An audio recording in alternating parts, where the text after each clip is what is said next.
Here's one of my 3 Norelco Carry-Quarter 150 kits that I want to show because it's kind of a special day for it. The top one on this one is kind of no good. It comes off. It lost its little hinged grommets a long time ago. So this is the first cassette recorder sold in the United States, made by Philips, of course. Philips introduced theirs earlier in late 1963. The United States didn't get them till October or November of 1964.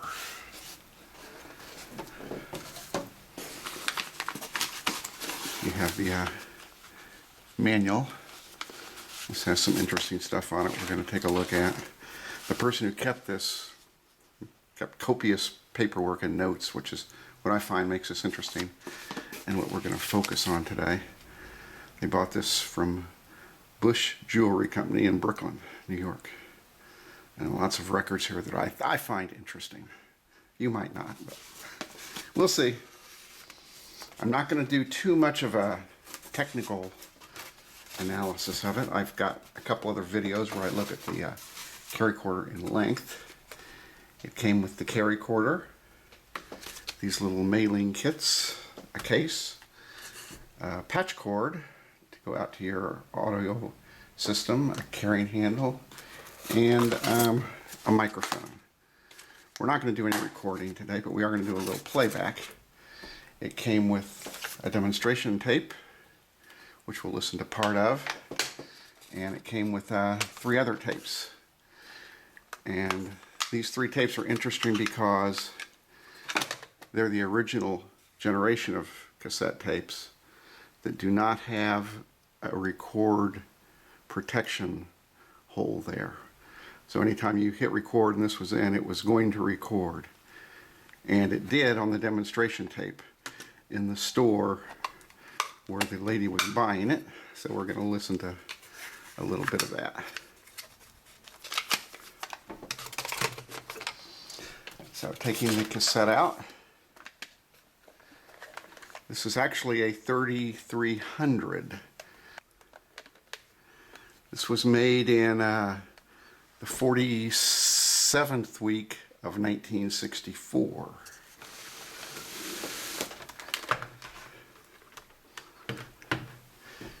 And here's some of the stuff I find most interesting. This was bought at Bush Jewelry on 5th Avenue in Brooklyn. Brooklyn 20, New York.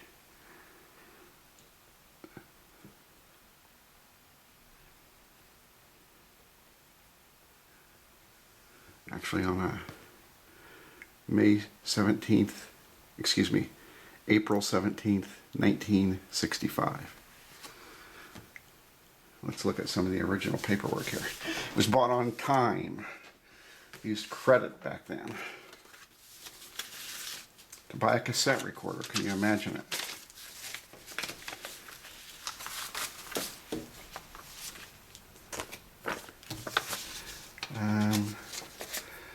Normal paperwork. She also bought an adapter a couple weeks after she bought the unit.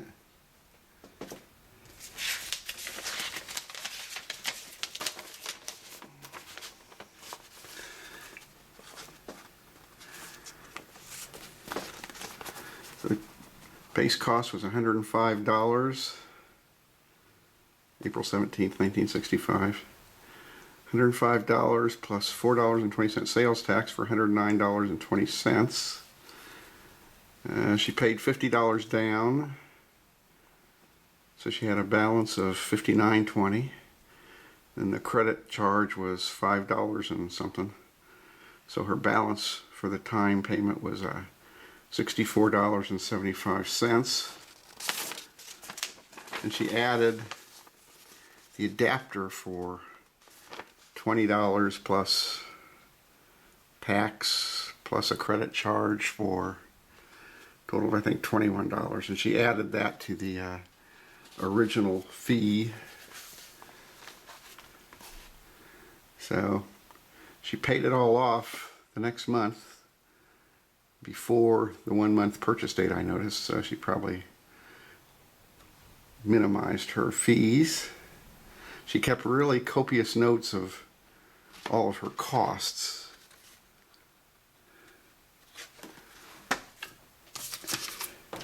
And she also marked things down on her book here. She sent the warranty in on May 18th, the day after she paid it off. Here's the serial number she used, which we'll take a look inside the cassette recorder and verify that that's this one. And her total costs for various things. She bought some extra tape cartridges, and she bought the adapter. Here's the adapter she bought. Some of this stuff was crammed in the case when I got it. And she bought actually 3 extra cartridges, but there was only 2 included here. So I don't know what happened to the other ones. But then she had some trouble over the years. On 1969, it looks like, she had to get some repairs, an AC 125 and a large and small belt. She was charged $13.50 for, and they actually returned the belt to her, although I'm sure it didn't look like this at the time. It decayed probably in the package for over the years. But they also returned the transistor to her.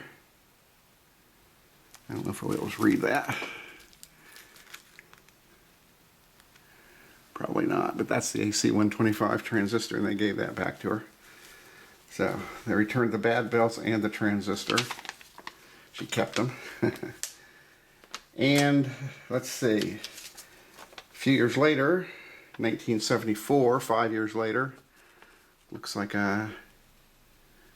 she took it back. No play, back, or rewind. So they belts, a switch, and a pressure roller, $18.19. And let's see.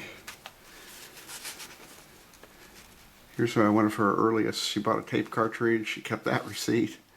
And she bought 2 more cartridges there. And she even corrected them somewhere that the cost was wrong for these. On one of these, here it is. Some of the things she bought should have been $2.95 each. So apparently they charged her the wrong thing. One interesting thing I noticed, I don't know why I noticed it, but everything says Bush Jewelry in Brooklyn, 5th Avenue. The receipt here says Birch Jewelry. I think that's a mistake. Let's see. So she was pretty obsessed with keeping her records.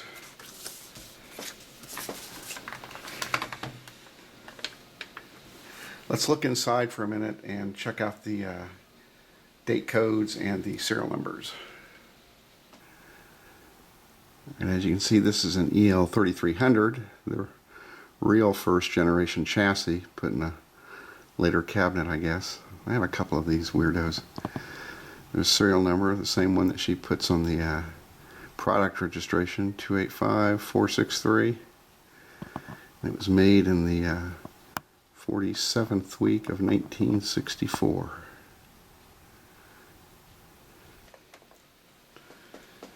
All right, let's check out this demonstration tape. This has been played a couple times, various places on YouTube, so I'm not going to play much of it, just the interesting part where you can hear the salesman tell her some things about the recorder. And plus I'll play the very beginning, if you haven't heard that on YouTube yet.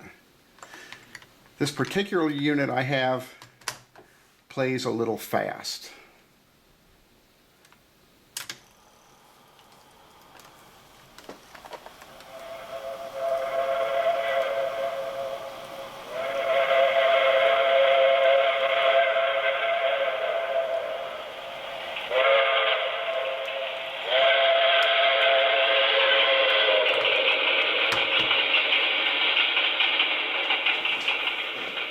This is your Norelco carry recorder speaking, and I have a very interesting story to tell you.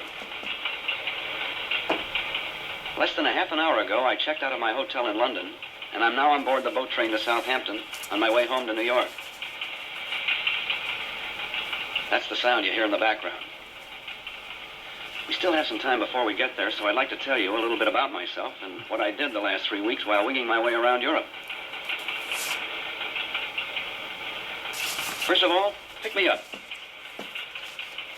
A real lightweight, huh? Just 3 pounds and I can fit into your overcoat pocket.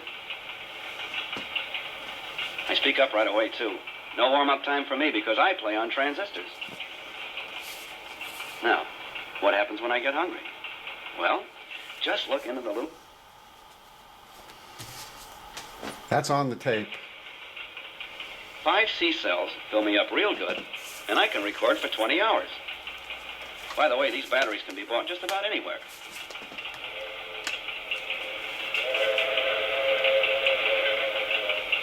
What size reels do I play, you ask? Well, that's where I've got you. I don't. I'm a cartridge player. Just pop in the cartridge, and I'm ready to go. And I play up to 1 hour using the 2 tracks of tape the cartridge accommodates. I know I may sound like a loudmouth, but I'm proud of it. Just listen what came out when my boss and I had a few days off last week, and we took in the bullfights in Barcelona.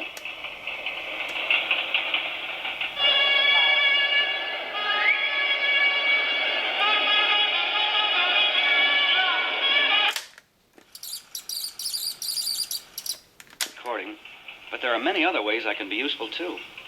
For example, my boss took me to an important business meeting the other day, and he recorded the entire session. No chance this way for mistakes on your note-taking. I'm the one with the perfect memory. But I think I've talked enough for the moment. Now I'd like you to hear some fine music.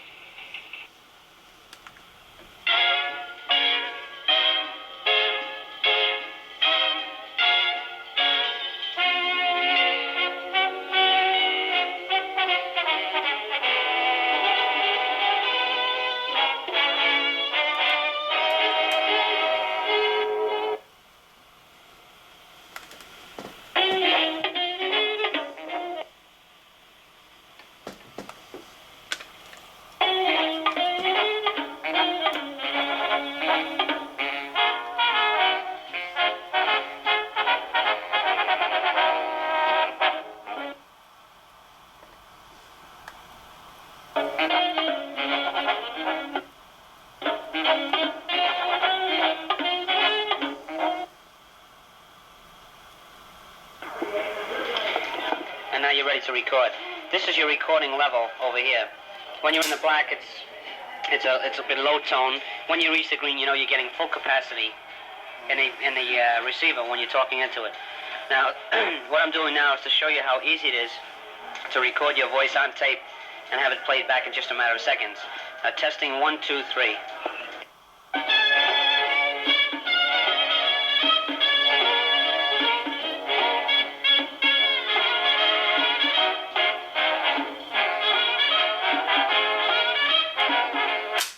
There's more of the same. I wonder how many times over the years has testing 1, 2, 3 been said for anything that records anything. I think we would have come up with something more original than that over the years.